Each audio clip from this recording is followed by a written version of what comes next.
going to come back again to the panelists for 2 minutes each on their thoughts as to how they could help, because there are a lot of organizations, as Mr. Ramalingam very correctly mentioned, who have no idea as to how they're going to go about this CSR. And in spite of the apprehensions which you may have, but companies like IDFC and Thermax and Piramal and others, ISKCON organization, they are so well organized, that they do have a lot of fantastic good things which they can offer. So what can you offer, or assist to promote CSR, not only within what you're going to be doing in any case, but even to help or to suggest to, people in your area. There'll be a lot of companies, organizations who network with you, and I'm sure they will look up to you for some sort of guidance. So can we have, say, 2 minutes each from each speaker on this, your thoughts on this, starting with Mr. Singh. So what we can do is we can share our experiences and our learning and how do we take decisions and what are the key components when you are taking decisions. So I think couple of things. One, that are you able to find right kind of people? One I highlighted when I said right kind of issues which you really want to focus, because this company is going to be there. If your company is there, you will have CSR money. Do you want to invest in 20 or 40 different projects?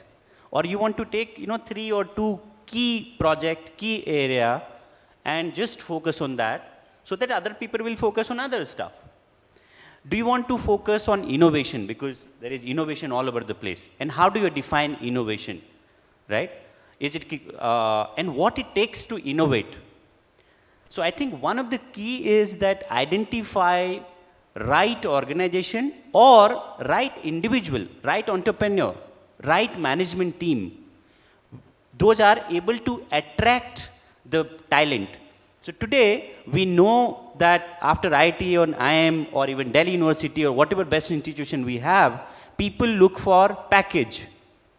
Can you create aspiration of those people? Instead of becoming a millionaire who has $1 million rupees, now Piramal Foundation, we are working on creating new millionaire, which is of people who will create impact in million lives. We have started a fellowship program for young graduate and postgraduate. We are recruiting 7th batch this year. We are recruiting from top 100 colleges in India. And IIT graduates are coming. We are not paying, this is 14,000 grant to survive. Why are they joining us? Because we are trying to help them discover what they really want to do in their life. Until and unless we help find, or we, first of all, we have science to find those people, help them find their aspiration, or we call it private dream, and slowly help them build or convert their private dream into public reality. So this is 2 years full-time program. And then we are not leaving that and saying that, oh, we are doing great work. We are designing now 8 years program after they graduate. So this is 10 years program where alumni are in government. So people are working with secretary in Bihar, Sugandha Munshi. She is head of gender cell. She is 25 years old. And she is designing that with the education secretary. Person who had started, Gitanjali Babbar, started her own organization working with sex workers, with eunuchs, saying that why eunuchs are not giving equal rights. Now there is a Supreme Court decision as a third gender, but before that she has started that. So now we are trying to create those people. People will get into corporate, media, government, whatever. So are we able to create those spaces, attract people? People are joining from Harvard. After Harvard Business School, they are joining us. And we are not paying as much as they will get into business. People are leaving McKinsey and joining us, and they are in our average age of the foundation, 35 to 40. It's not that people have earned whatever they could and then they are coming. So can you create this in the market? Then only we'll able to see the new India which we are envisioning today. Thank you very much. Actually, I knew you were doing excellent work, but I wanted the audience to know, and that question was more so that, the good work which you are doing, that people know about it. So again, as I had mentioned, that they are going to catch this gentleman on my left, they're going to catch you after this and ask you for that. So with that, I'm going to request Mr. Ramaling, please. See, I don't have such an emotive answer, so I might not get so many claps. But I'll try and answer this very pointed question by first talking about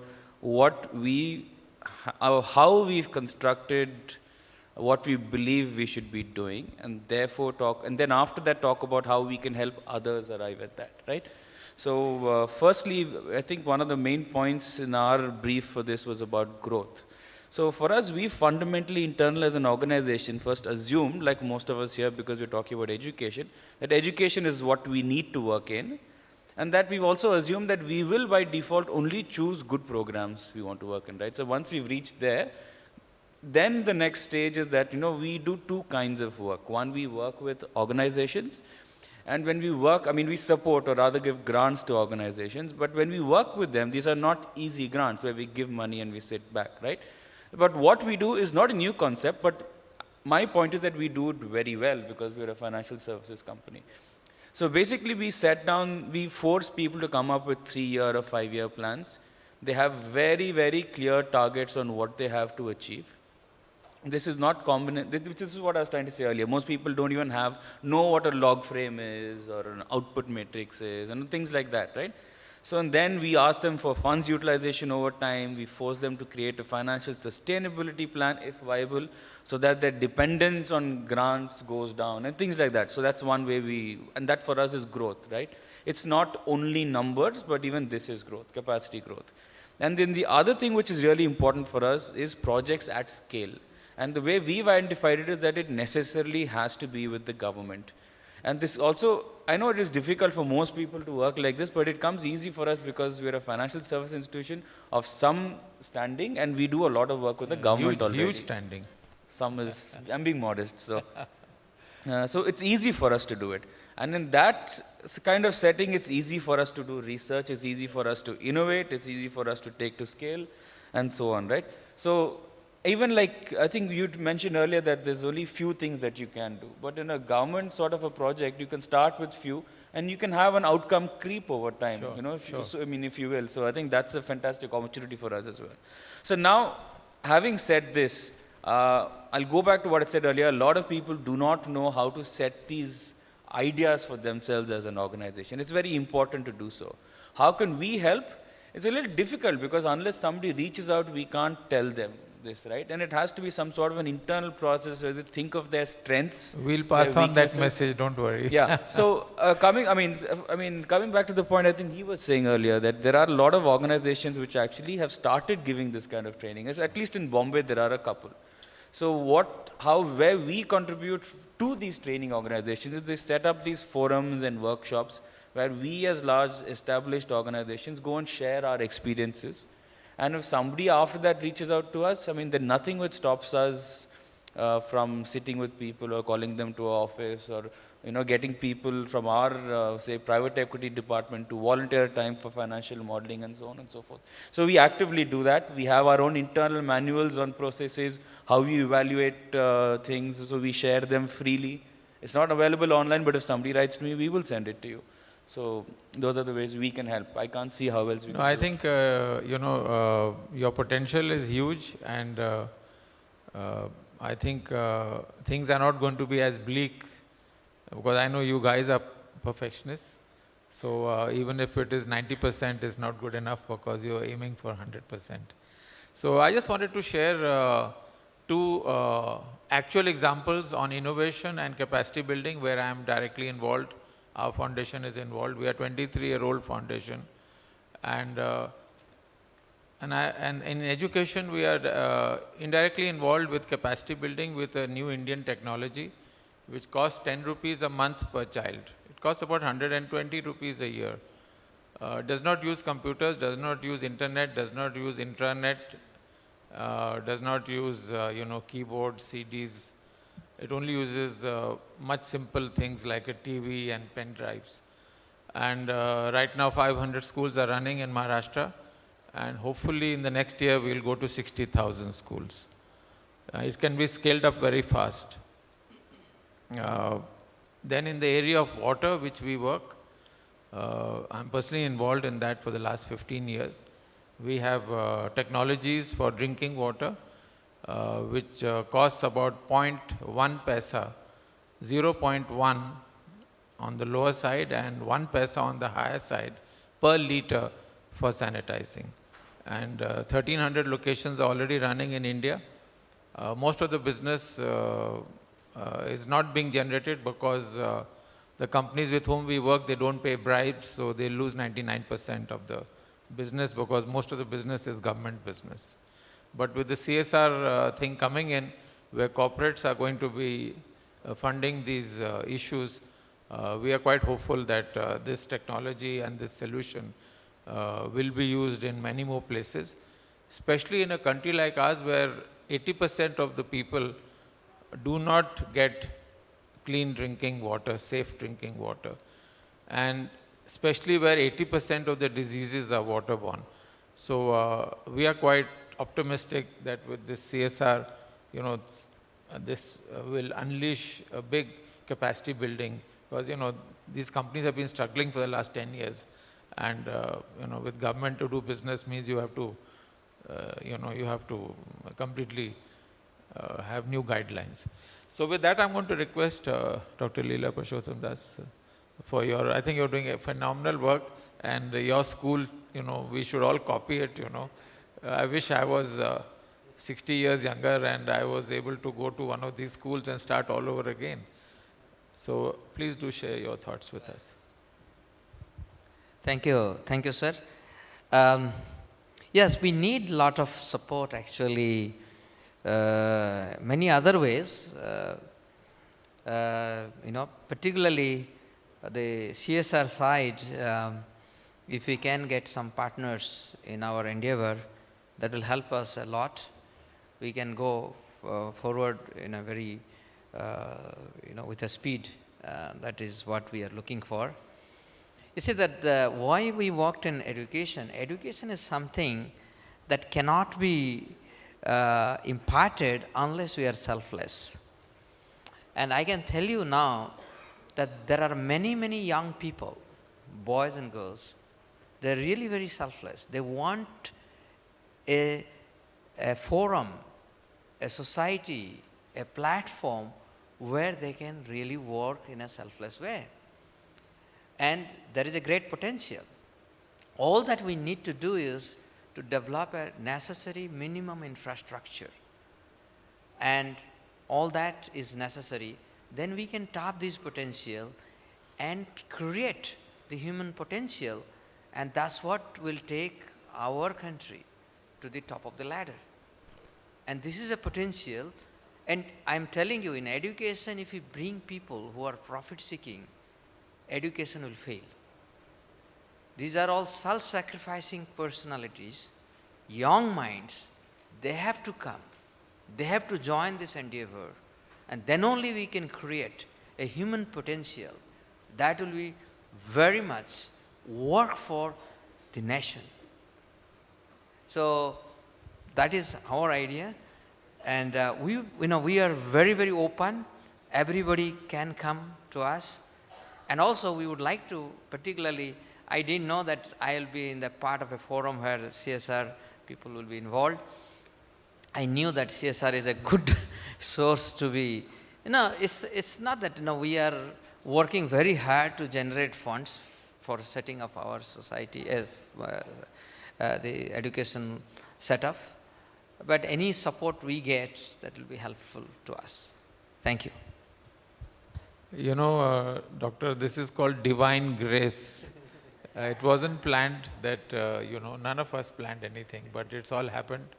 And I think these are the good signs of the future. Mr. Sanyal, your comments. Thank you. I think one thing is important, that education is really a key area where people should focus on.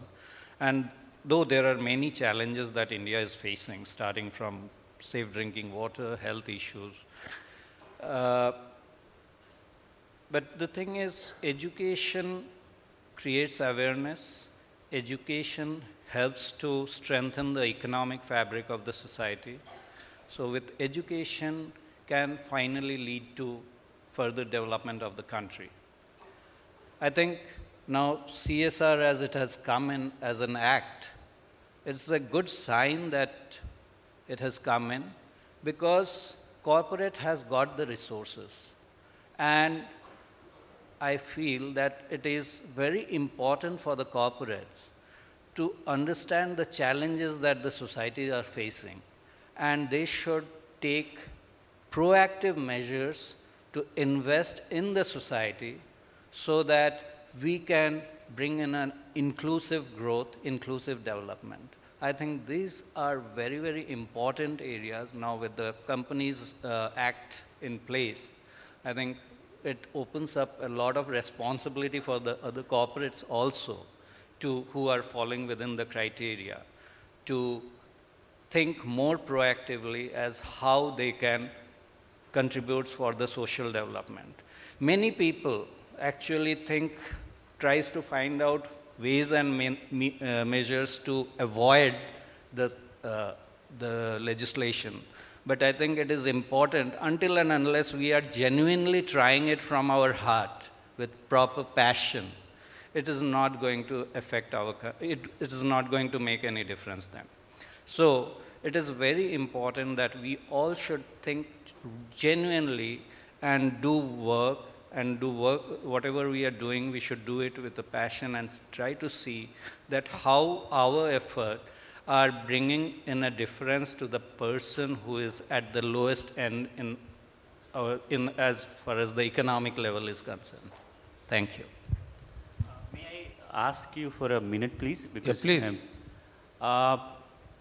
Because we were talking about education, and yesterday I heard a lot of people were talking about consumer and product and things like that, and parallelly we were talking about ethical values in education and stuff like that. One of the key learning I have is that people have lost their learning, meaning, joy, and pride. We call it MLJP framework. Because whatever we are doing, it's not just true for education sector.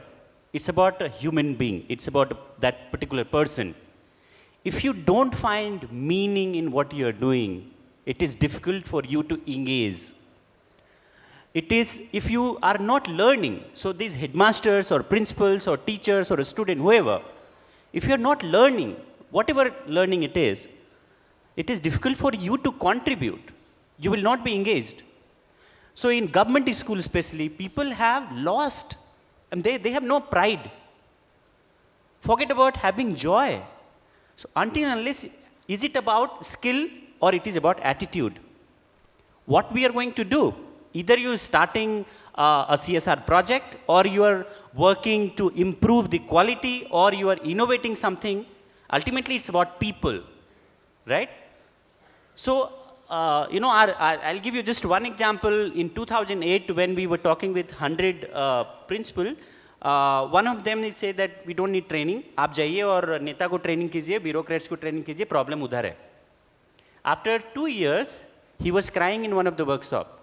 And he said कि मेरे पास 5 साल ही बचा हुआ है, और आज पहली बार मेरे लाइफ में बच्चों ने जब क्लास से बाहर निकले तो खींच करके वो ले जा रहे थे, सर मेरे क्लास में भी रुक जाओ, 2 और बाल गीत करा दो और हम आपके साथ और पढ़ना चाहते हैं. This never happened in his life. Now, if we help find a process and system to, help this person to have joy in what he is doing, then only we'll be able to change the system and country and all that. Thank you. Okay, so I'm just quickly going to jump from the personal level to the company level, because I don't know what the constituent of this crowd is, but I'll just try to address one point. So not at the personal, but at a company level, the need or the desire to give money is not always philanthropic or from the heart, right? It's also very strategic at one point, because they need to build a brand of some sort. So when somebody is approaching a corporate, it's very important to understand what this kind of mix is. So if you want funds, think about it. So there are messages for all constituents from this point, basically. Okay. I just want to share actual experience of mine as far as education is concerned, and I wanted to share it with the audience. About 6-7 years ago, I was invited by the Ministry of Education in South Korea and the Economic Times South Korea to chair a session on vocational training, which is one of my passions, skill building. And it was a huge conference, 1,200 people, HR conference. And there were a lot of panels, 2 days, And I was looking at developing countries. There was a panel for developed countries, and so, What really surprised me for this 2-day conclave in Seoul, South Korea, that the inauguration was done by the Deputy Prime Minister of South Korea.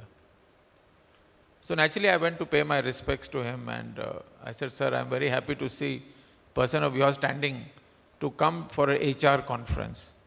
He said, "You do not know us, or you don't know our country, but the only work I do is HR. I only look after education, and I only look after vocational training. I do not look after any other aspect of this country. All human assets are our, assets of the nation. Only they can make or break this nation. So I look after only these two things." A very, very unique model, because, Mr. Singh mentioned of leadership, Mr. Ramalingam mentioned that, things may not be so good, and he's very concerned. And then we had very good examples of what is happening. But the leadership really starts from the top. So I think, and I hope, and I pray that with the new government, we get some top-class leadership for MHRD, because I can tell you for the last 15-20 years, we've had terrible leadership in HRD. I think that will make a lot of difference to, the good work which many of you or all of you are doing in the country, and also our panelists.